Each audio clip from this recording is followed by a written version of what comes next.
are the persons who are present right now. Can all the resource persons please rise? We have to administer the oath. General Counsel, can you do that for us?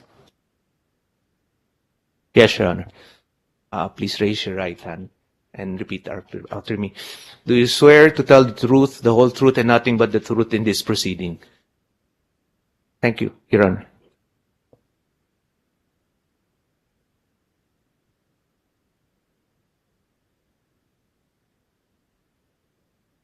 The chairperson of the Senate Committee on Foreign Relations to make her introductory statement. I'd like to thank you all for attending this Blue Ribbon Committee hearing. I assure you this will be swift, considering the Yuletide season. I understand you all have other functions to attend. So this will just be a preliminary hearing. We will have other hearings come 2023.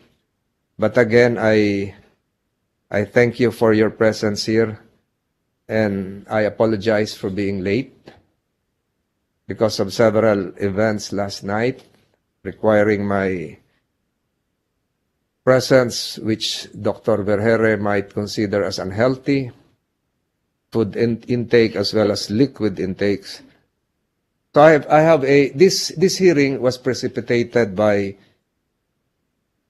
the question and answer portion during the confirmation hearings of the Commission on Audit Chairman, Chairman Cordoba. He was asked by Senator Chis Escudero to provide some answers relative to the audit of the vaccine funds.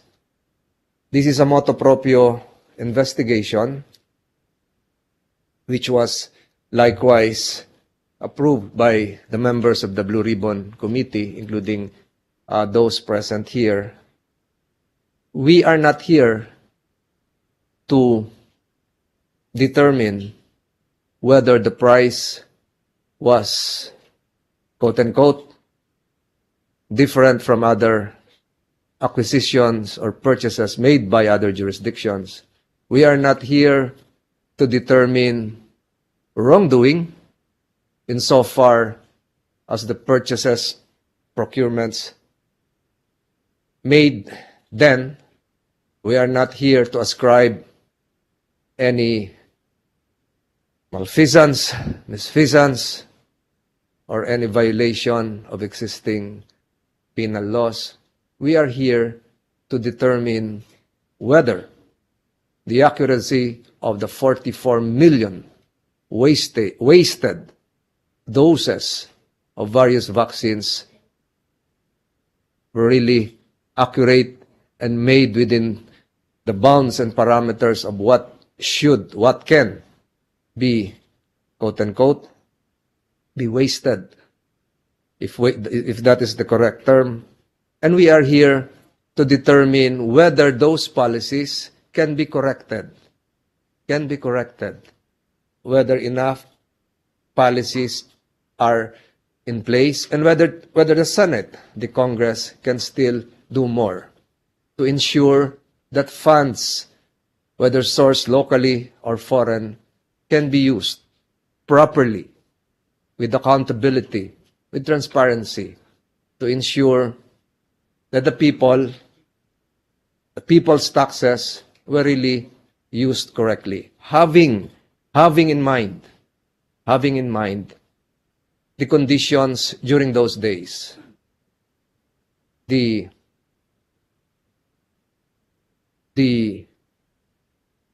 availability of the vaccines, the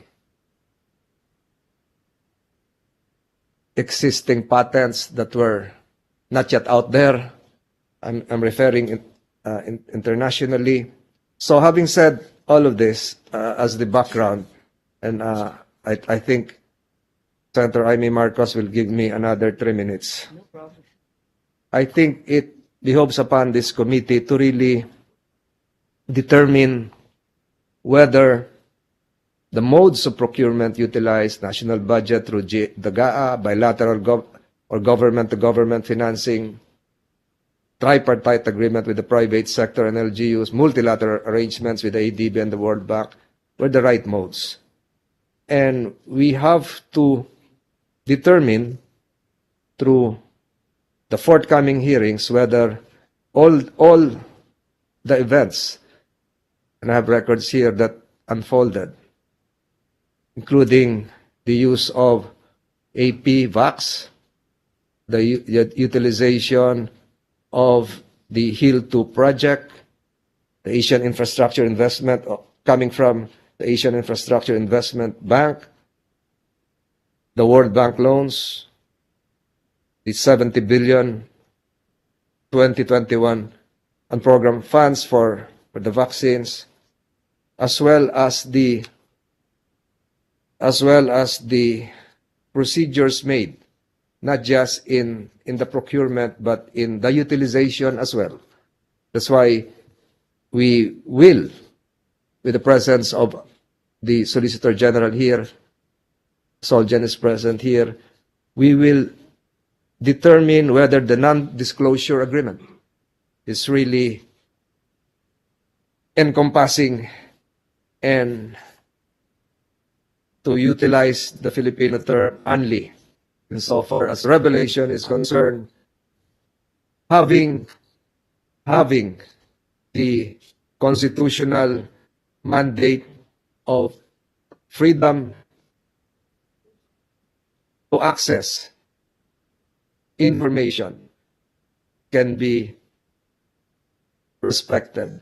I quote the constitutional provision, likewise, empowering the Commission on Audit, Section 2, Article 9 of the 1987 Constitution. The Commission on Audit shall have the power, authority, duty to examine, audit, and settle all accounts pertaining to the revenue and receipts of and expenditure of funds and property owned or held in trust by or pertaining to the government. So the matter of price determination, as well as its accuracy during those days, will be left to the sound judgment and wisdom of the Commission on Audit. It is not for this committee to determine. But we will ask the Commission on Audit to shed light and give us the factual backdrop of what really transpired. As to the non-use and non-disclosure agreement, we have to determine whether an appropriate government agency or investigating body or even the court or even the Blue Ribbon Committee can be prevented from having access to those NDAs. But to have my own personal determination on that, I really believe that the NDA will not prevent this committee from determining whether the NDA is still applicable insofar as this investigation is concerned. I have in my possession several NDAs, several contracts of Pfizer with the European Union, with the government of Colombia, as well as Australia and Brazil, among others, including the manufacturing and supply agreement between various pharmaceutical companies and various governments in Latin America and other European nations. So having said all of this, I really believe that the public has the right to know. I'm quoting Article 3 of the Bill of Rights: the right of the people to information on matters of public concern shall be recognized.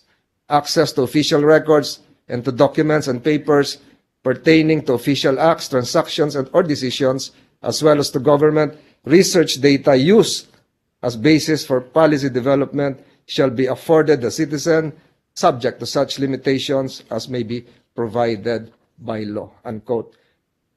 Again, thank you for being present here.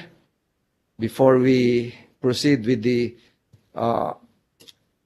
statements coming from our resource persons, I'd like to acknowledge and allow the chairperson of the Senate Committee on Foreign Relations to have her introductory statement. You have the floor, Senator Amy Marcos.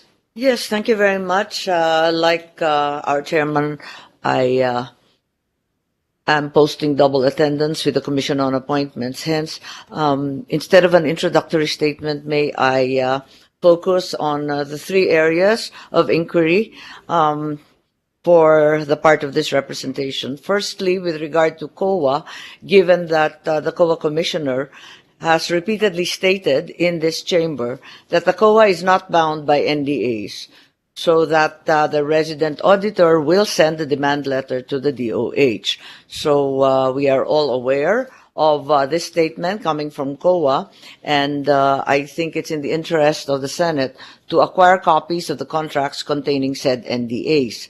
Secondly, with regard to the DOH, the news has repeatedly reported that a wastage of at least 57 million doses has been tallied. Similarly, on December 7, I think the Secretary herself has estimated that the current vaccine wastage costs approximately 22 billion. How much of this was actually wasted? Coming from General Galvez, and perhaps since we have the honor of Secretary Dominguez's presence, how much of all that was borrowed?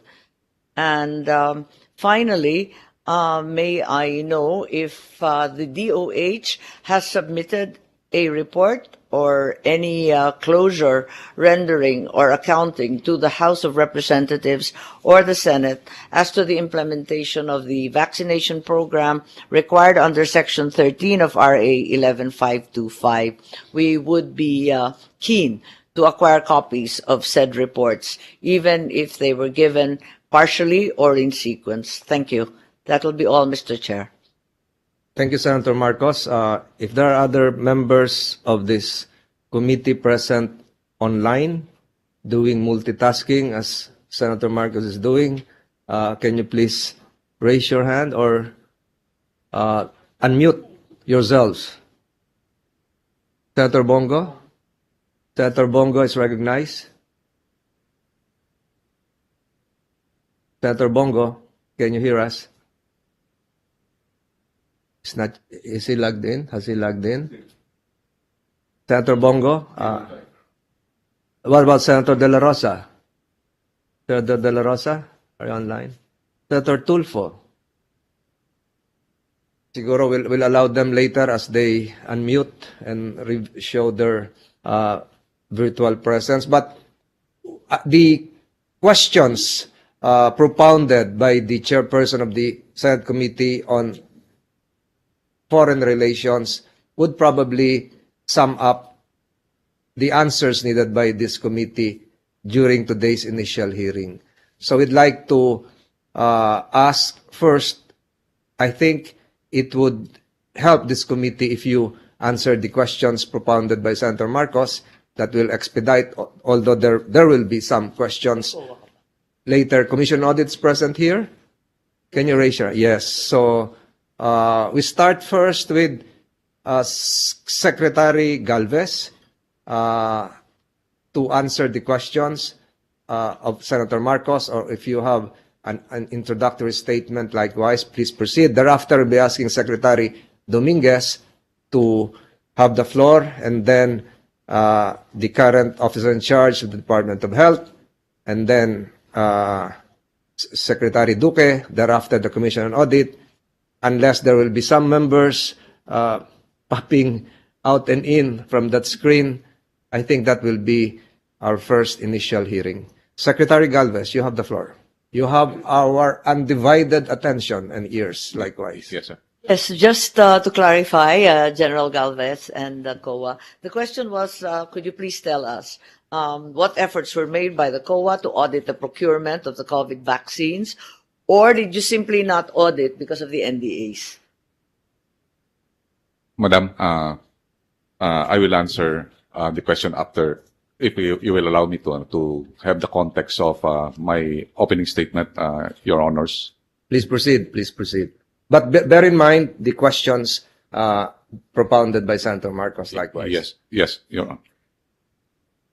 To the honorable members of the Senate, led by our Blue Ribbon Committee, Chair Senator Francis Tolentino, fellow civil servants, we have also, I would like to acknowledge Secretary Dominguez, Secretary Duque. First of all, I would like to thank the Senate's Blue Ribbon Committee for inviting us to this hearing, giving us the opportunity also to reunite with our colleagues fighting the COVID-19. Having served as the Chief Implementer and Vaccine Czar of the National Task Force on COVID-19 during the previous administration, I would like to help clear the air of misconception regarding the government's vaccine procurement efforts. Let me begin by laying the context of our situation before. When the COVID-19 pandemic struck in 2020, everything was a race against time.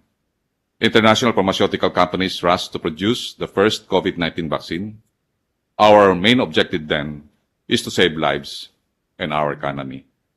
And when the first COVID-19 vaccine came out in December 2020, governments across the globe scrambled to obtain the much-needed doses. Highly developed nations cornered the main bulk of the limited supply, as they were the ones invested heavily on the research and development.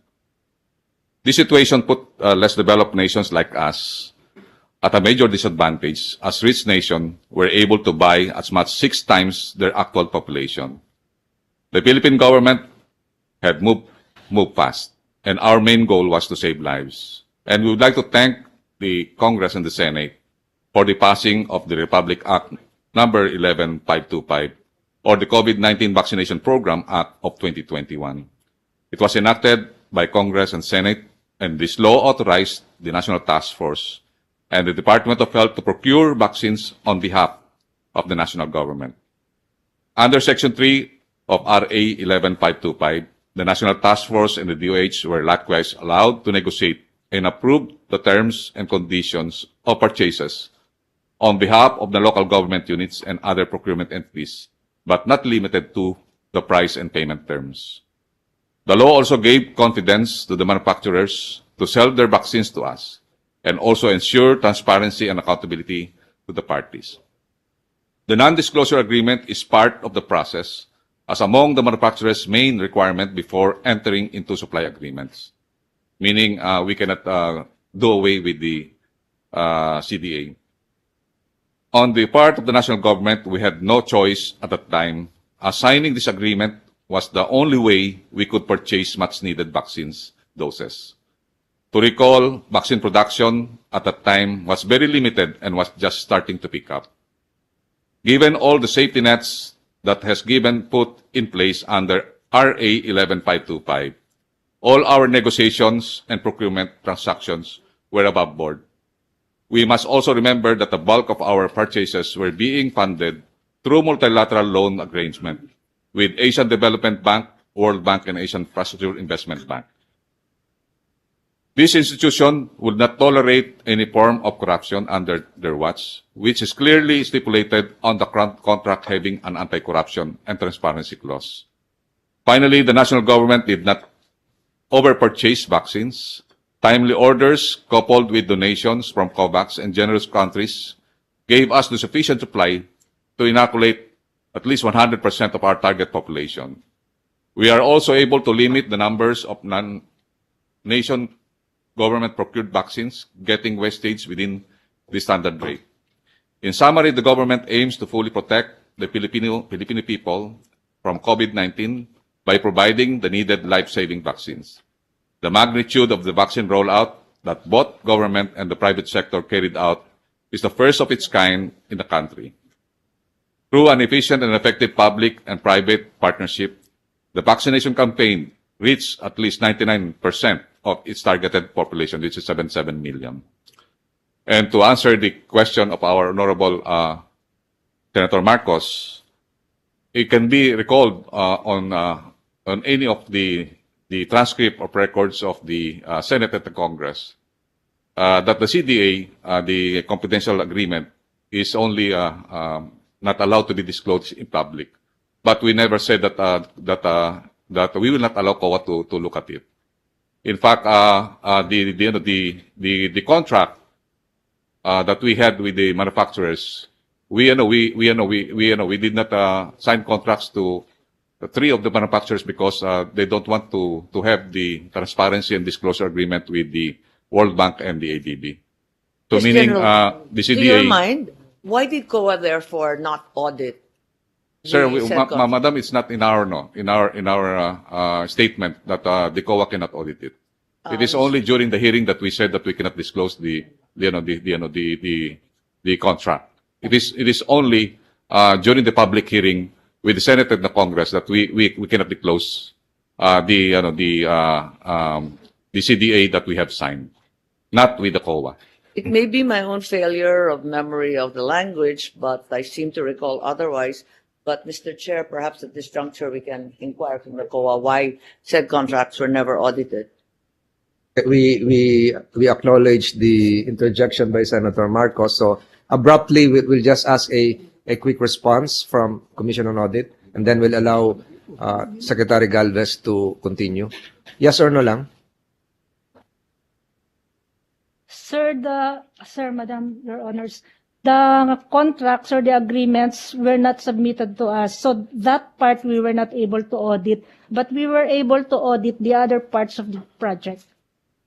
Yes, if I may, Mr. Chair, and perhaps since Secretary Duque is here, may I quote the statement on record by the COA head, Cordova, when he faced the Commission on Appointments.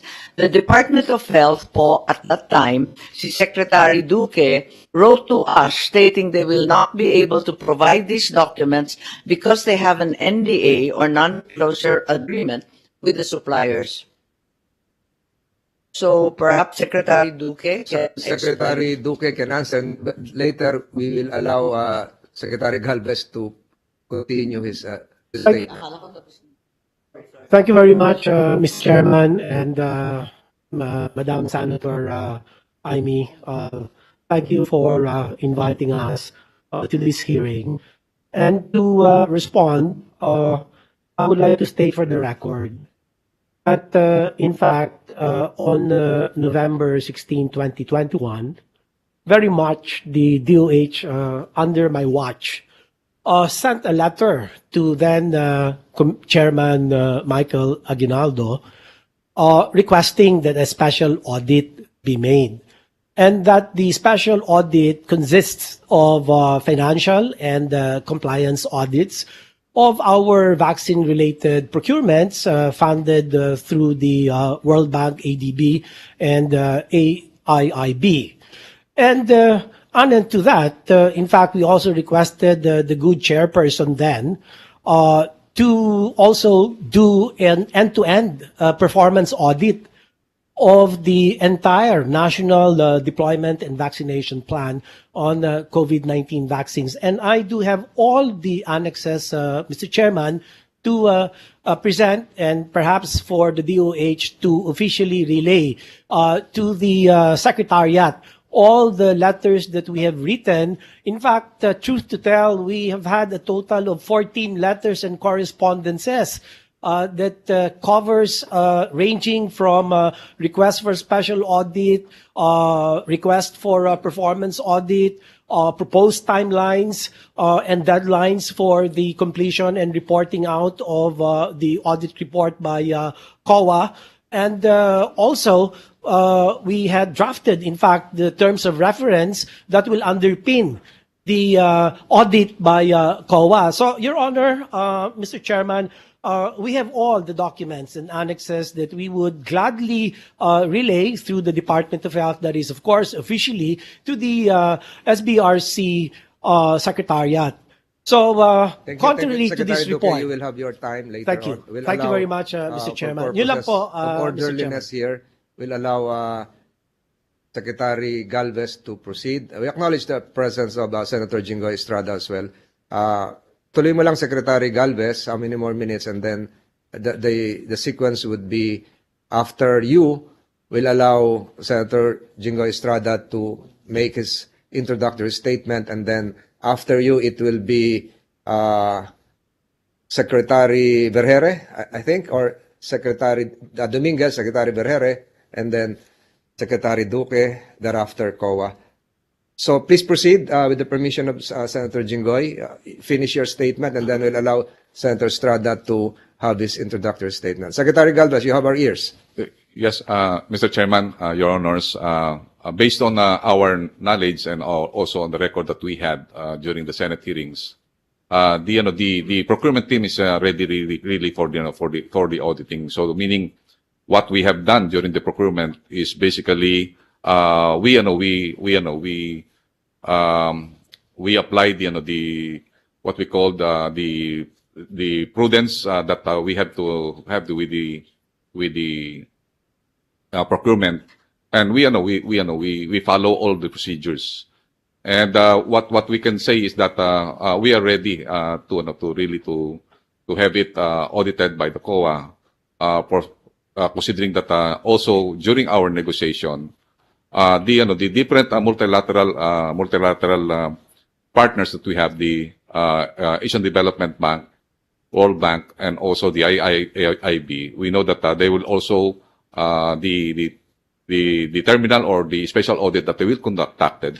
That's why in our contract it is stipulated in there that the ADB and the World Bank and the IIB provided some sort of transparency and anti-corruption clause, so that the manufacturers will abide with the certain procedures in auditing in terms of after the procurement of the vaccine.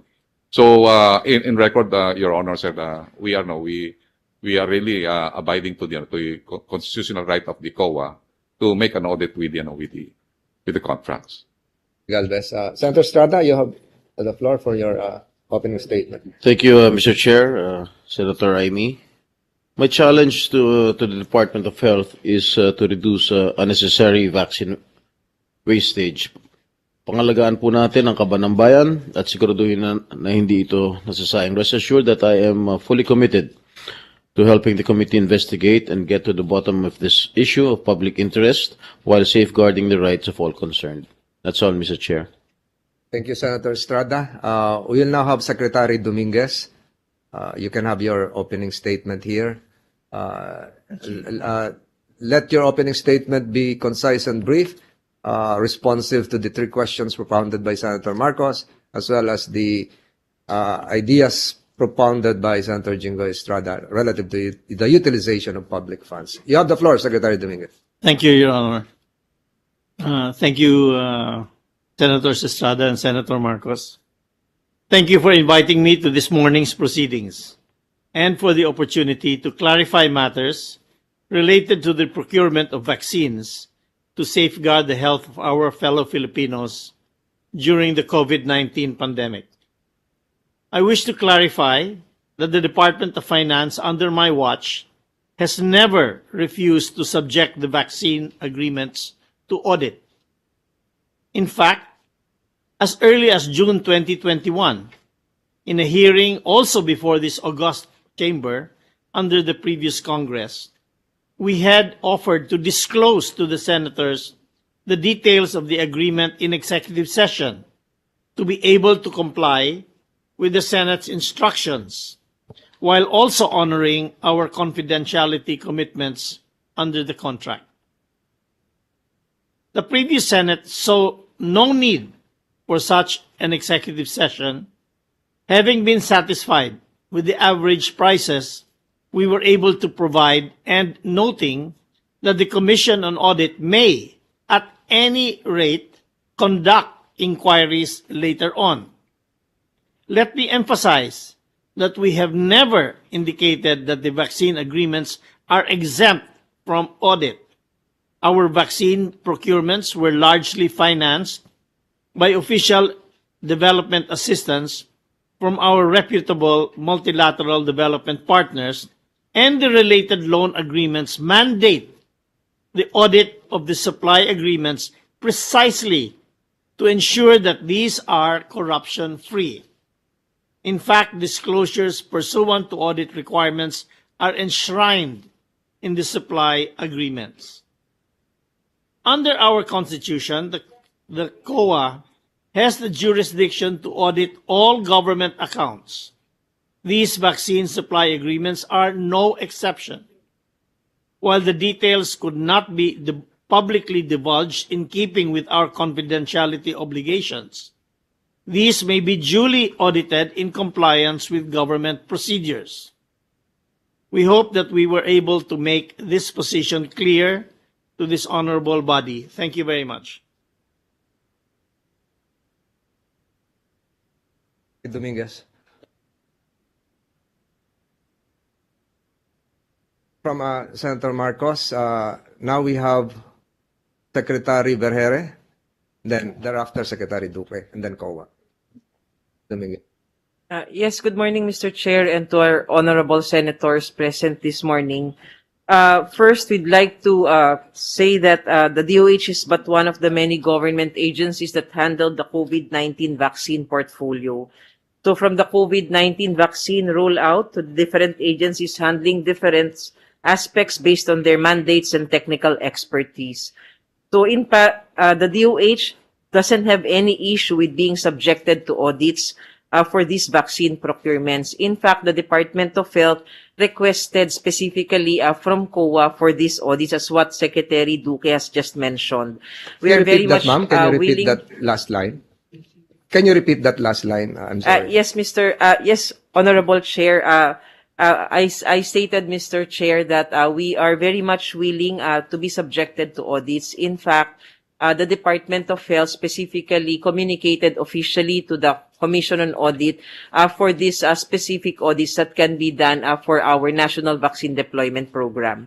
As to the questions of the Honorable Senator Amy Marcos, first, Honorable Chair, for vaccine wastage, the bulk of the 44 million wastage, Honorable Senator, would be coming from procurements. Is it 44 million or 57 million? 57. As stated by Senator Marcos? Based from our inventory, Honorable Chair, it's 44 million. 4 million. The 44 million wastage, based on our inventories, mostly comes from the procurement of the private sector, which is around 44.82% of their procured vaccines, and coming from the local government units, which is around 33.34% of their procured vaccines. If we look at our current inventories, the national government procurement, only 2.97% out of the total number that we have procured, which is around 134 million doses that we have procured, only around 2.9 million have expired from these national government procured vaccines. The estimated amount of wastage among the national government procured vaccines corresponds only to 1.99 billion if we are to equate or estimate this at 500 pesos per dose. So that is what we have as a response to the question of Honorable Senator Amy Marcos, Mr. Chair. Thank you, Secretary Vergere. So, Secretary Duque, you can incorporate your previous answers to your opening statement now. Once again, thank you very much, Mr. Chairman and your honors. I would like to state, Mr. Chairman, that the entire DOH family, both from the previous and current administrations, share the same objective of ensuring that our citizens' hard-earned taxes are well spent and fully accounted for, down to the very last centavo. Your Honors, the provisions on confidentiality and non-disclosure are standard clauses or agreements accompanying the vaccine contracts executed worldwide. These form part of the agreements entered into by the Philippine government. Notwithstanding this confidentiality and non-disclosure agreements, the DOH has recognized that while some details on the transactions for the procurement of vaccines cannot be publicly disclosed, as earlier mentioned and pointed out by former Secretary Dominguez and Secretary Galvez, they are not exempt from COA's audit jurisdiction. Thus, as I have indicated earlier, under my watch, the DOH had requested the COA in earnest through a letter dated November 16, 2021, to conduct a special audit on the vaccine procurement transactions as part of our obligation under the loan agreements with the Asian Development Bank, the Asian Infrastructure Investment Bank, as well as the World Bank. It's not a question of choice whether we would like to subject such contracts to COA audit. It is our obligation, very clearly stipulated in the loan agreements entered into by the Philippine government with the multilateral development partners. So upholding our end in these agreements is indeed crucial to protecting our nation's interests. The government needed to steer clear of needless litigation or legal liabilities. We also needed to avoid the loss of confidence of these manufacturers, which might have far-reaching public health consequences during a pandemic and in future pandemic, God forbid, especially with respect to our continued access to vaccines that are vital to our COVID-19 response efforts. Your Honor, as early as October 2021, the DOH and the National Task Force have reached out to these vaccine manufacturers, making the necessary notification or securing the requisite consent based on the terms of each agreement. Last May 16, 2022, even before I stepped down, the DOH has been able to provide copies of some transaction documents to the COA. And again, I would like to request the DOH for the official transmittal of said letters and correspondences as annexes to support these statements of mine. I am confident, Your Honor, that the current DOH leadership have been steadfast in its efforts to complete the submissions of the COA, and that the Commission is equally cognizant of the obligations of the national government as represented by the DOH, the DOF, and NTF to its global suppliers in combating COVID-19. Maraming salamat po sa pagkakataon. Thank you, Secretary Duque. Mr. Chair? Yes, Senator Marcos. Yes, following up on the statement of the former Secretary of Health, may I hence request that the committee be provided with a copy of the letter mentioned requesting a special audit from COA dated November 16, 2021. The letter also urging an end-to-end performance audit, as well as the rest of the alleged 14 pieces of correspondence urging that these contracts be subjected to audit by COA.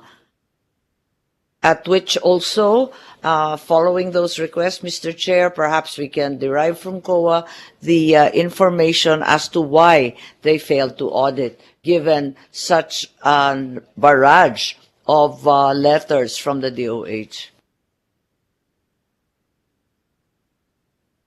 Senator Marcos, perhaps Secretary Duque, you can comply with said request. As I have indicated, we have 14 correspondences covering issues ranging from the request for a special audit, a request for a comprehensive end-to-end performance audit of the national deployment and vaccination plan, and also the timelines that we proposed within which to complete the audit and the reporting of said audits. Again, all consistent with our obligation under the loan agreements entered into by the Philippine government with the multilateral development partners. But at the same time, Your Honor, as I have earlier indicated, we have to be cognizant of the confidentiality restrictions and the non-disclosure agreements in each of the contracts that we entered into. The non-disclosure agreement is not an absolute condition. there are exemptions in each of those contracts as to when and how and what processes ought to be followed to be able to disclose the confidential information. Happened. Technical, So, can you do something? we are willing to submit this. The DOH is currently in possession of all of these supply agreements and the detailed exemption clauses in those agreements as to when and how, what processes to undergo to share confidential information. Thank you, Mr. Chairman, Your Thank you. Honors. And if I may add, there are two versions of this. One is the complete agreement, and the other one is a redacted agreement. Redacted would mean edited, blacked out. So insofar as this committee is concerned, we probably would have the full version of the agreement, even if it contains proprietary insertions there, which we are not scientists here, nor pharmaceutical, nor having pharmaceutical knowledge, so we will not be able to use that. But in terms of the duration of the CDA or NDA, price probably would be included. We are very, very interested. This committee is interested in that. The Commission on Audit perhaps can reply as to the statement given by Secretary Duque. There are dates given. The first date was November 2021, wherein they asked you for an audit.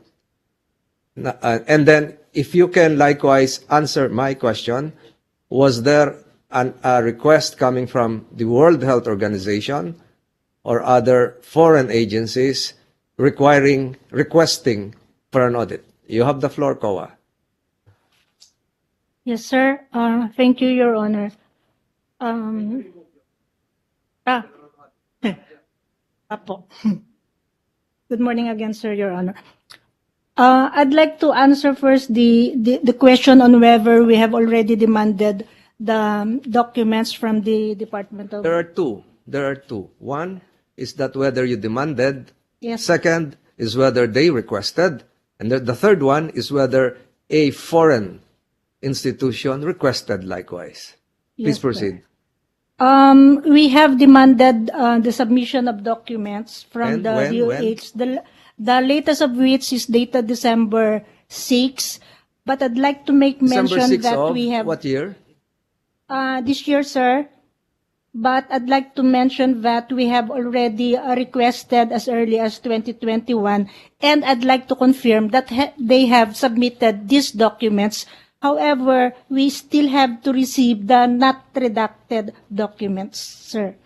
And When was the November submission made? September, sir. September. The first request from us for them to submit the from what we heard, agreements. they asked for an audit November. Yes, sir. That's the audit for the COVID projects funded by the ADB and the World Bank. And I'd like to confirm that the DOH actually requested a special audit. Yes, sir, they did, as a requisite of these two banks, the ADB and the World Bank, because it is a requirement from the loan grantee. Secretary, I stand corrected. Delete the words World Health Organization. It should have been World Bank. Please World proceed. Bank and Asian Development Bank, sir. Yes, sir. Proceed. What happened next? A series of communications ensued because they initially requested that the audit or the audit report be submitted June 30. However, because the people that will be involved in the audit are the very same people or auditors who are auditing or conducting the regular audit, we cannot promise them the report to be submitted by June 30. So we instead agreed to the audit if they will agree to a September deadline for the audit report. So, Ma'am, if I may interfere, Yes, there are sir. two sources here: domestic funds as well as the foreign sourced funds. So you're now referring to the foreign. the special audit, sir, is from the funds from the two banks. From the two banks, because it is a requisite. It is a requisite of the foreign banks to have an audit. Yes, sir. Because So the you might as well answer the GAA sourced or special law funding given to the procurement of the vaccines, not just the foreign loans. Yes.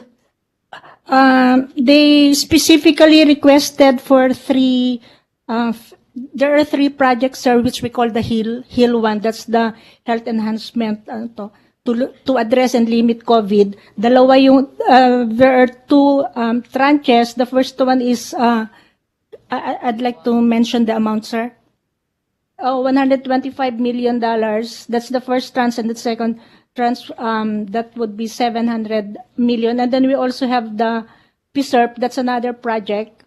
So we actually have three projects. The funding coming from the local government, that's already part of the regular audit that we are conducting. So that's not part of the special audit. So the special audit only covers these three projects. What about those procured through Bayanihan 2? What about those procured through GAA 2021 and the other sources locally? Local, Was that likewise part of the audit, or yes, sir, part of the regular audit conducted by our resident auditors.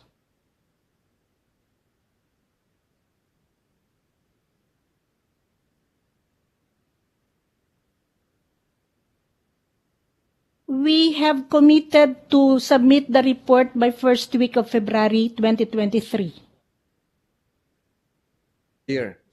Yes, sir. But I'd like to mention again that our latest communication dated December 6 asking for the documents that are not redacted, and we still do not have these documents.